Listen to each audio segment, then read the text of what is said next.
y bienvenidos a este nuevo canal. Hoy tendremos un video de supervivencia. Maybe ustedes no lo hayan visto en algún otro lado, pero es como iniciar una fogata. Por ejemplo, si están perdidos o alguna cosa y no tienen ni más que le queda solo simplemente su flashlight.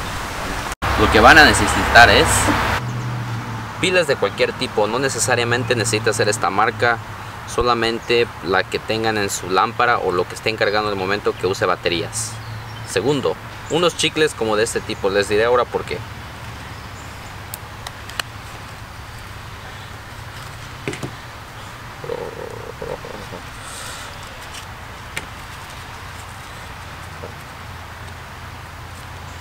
Este tipo de chicle es perfecto porque si pueden ver aquí tiene como papel aluminio y está cubierto acá con otro tipo de papel. Esto lo que hace es atraer la electricidad, y lo que hace es que corre corriente en el papel aluminio y es como esto agarra fuego. La mejor manera que yo encontré es que pueden dividir la envoltura de la goma de masticar, la pueden dividir en tres. ¿Okay?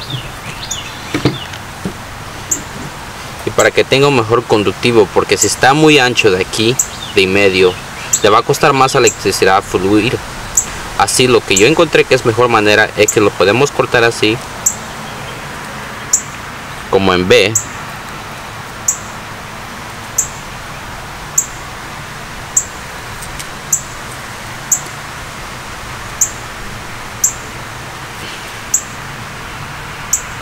Así. Y sí les aconsejo que usen guantes, porque esto al hacer contacto con el positivo y el negativo se pone muy caliente y eso es lo que hace la energía fluir. Y entonces van a empezar con el negativo y el otro en el positivo, así.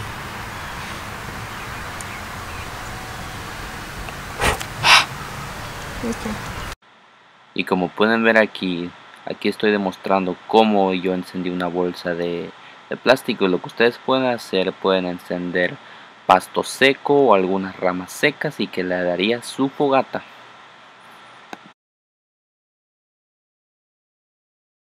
Y por este experimento puede ser un hack muy importante en tu vida para sobrevivir por si estás perdido. Si te gustó el video, dale un like por favor y suscríbete. Vienen muchos más videos, ya que este canal se va a tratar de vlogs, de experimentos, de DIYs, de todo. Gracias y hasta la próxima.